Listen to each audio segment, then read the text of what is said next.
Hello, welcome to this channel Gain Java Knowledge, and today in this video we are going to learn how to use async scheduler in Spring Boot application and why we need async schedulers in our Spring Boot application. So for example, we can assume we have Spring Boot application, and in our Spring Boot application we have multiple schedulers, two schedulers.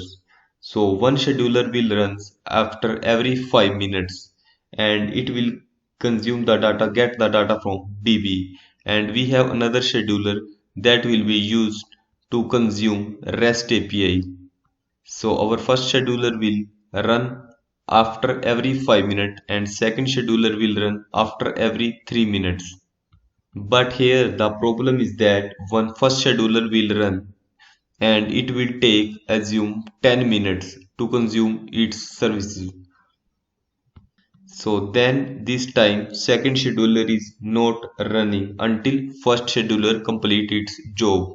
So we have some problem with these schedulers because when one scheduler is running, the second scheduler is just waiting and not running. So to resolve this type of problem, we are going to use async scheduler. So okay, let's start to write the code. So first I will create two schedulers and we'll see the problem. After that we will provide the solution. So let me create one package that is scheduler, and inside this scheduler package I will create two scheduler classes.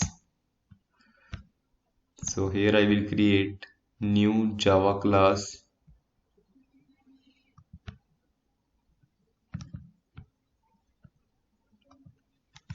first scheduler,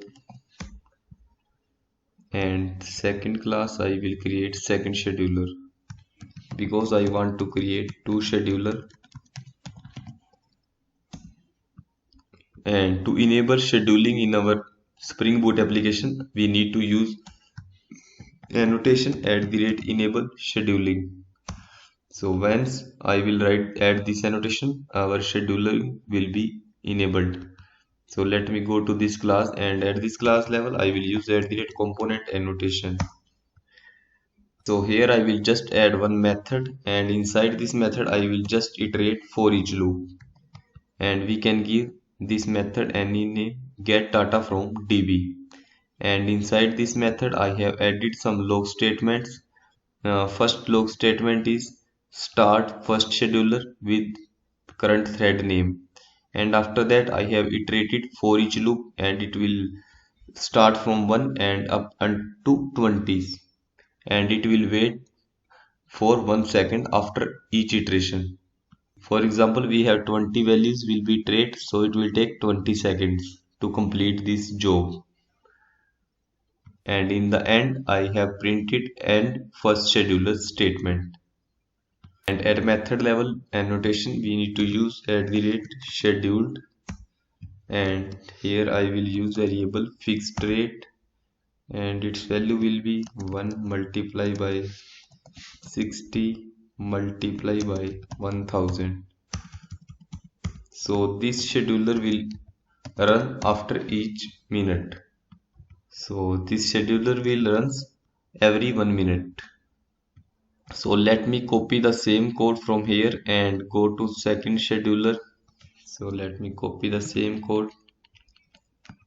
This method I have copied from here and go to another class second scheduler. Will use same annotation @component, and here I will paste this method, and here I will just change iteration. So in this method I will iterate value from 1 to 60. So for loop will be start from 1 and goes up to 60, and it will also wait for 1 second after each value. So here I can give second scheduler, and here we can change the statement start second scheduler and end second scheduler. So okay, let's start this application. For now we are not using asynchronous scheduling, it is just simple scheduling. So once one scheduler will start, second scheduler will not work. It will wait until first scheduler complete its job. So after first scheduler will complete the job, after that second scheduler will start. So here we can see we have added runs every 1 minute time. So this scheduler will run after each minute, and this scheduler will also run after each minute. And this scheduler will take 20 seconds to complete its job, and second scheduler will take 60 seconds to complete its job.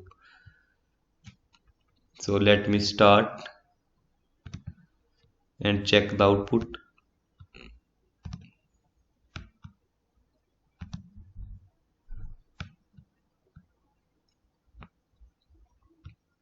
So here we can see start first scheduler, and first scheduler is printing the value, but we can see second scheduler has not started yet. So once the first scheduler will be complete its job, after that second scheduler will start. So here we can see once first scheduler is completed, second scheduler started, and it started and it's working, and second scheduler is printing the value.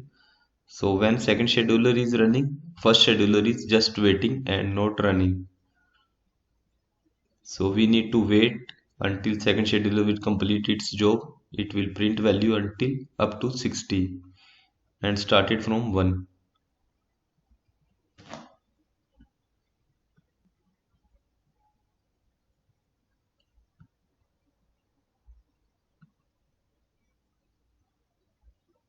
So here we can see first minute is 1 minute is now going to complete. So here we can see started first scheduler, and it's just printing value from 1 to 20.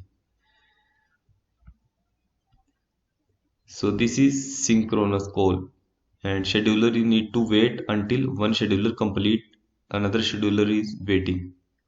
So how to resolve this problem? To resolve this problem, we can use asynchronous scheduling in Spring Boot application. So let me stop this application now. And to avoid the second scheduler from being blocked by first scheduler, we can use Spring asynchronous execution support. So by doing this, each scheduler will run in its own separate thread and allowing them to work independently of each other. Here we can see how we can achieve this.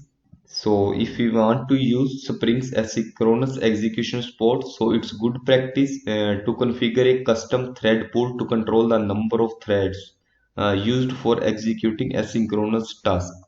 So as we know, by default, Spring uses a simple asynchronous task executor, which may not be suitable for production scenario.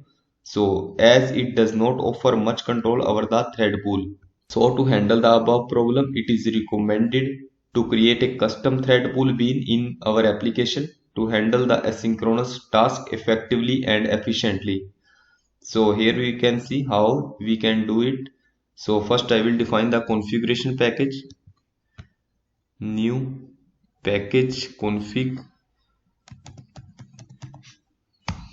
So inside this configuration package, I will create one class async configuration.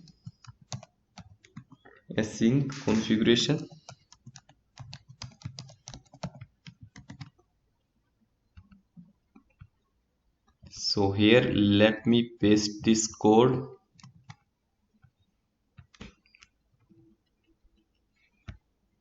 So here I have defined annotation @enable async and @configuration annotation at class level, and here I have created the bean for thread pool task executor. So here I have defined the initial number of threads in the pool, and this is the maximum number of threads in the pool. So here I have defined the queue capacity for holding pending task, and in the last this is method set thread name prefix. So for each thread name it will print async task as a prefix value for each thread name, and after that I have executor.initialize and returning. So now we can use the same bean in our scheduler class. So let me go to our scheduler class, and here I need to use annotation @async, and here I will use the bean name that I have created. async task executor. So I will copy same and go to second scheduler, and here I will paste the same. So if I have used this executor and using the same bin here for each scheduler, now this scheduler will not block and will run and execute by threads, separate threads. So let me run this application and we'll check the output again. So here we can see after adding this configuration, what will be the changes.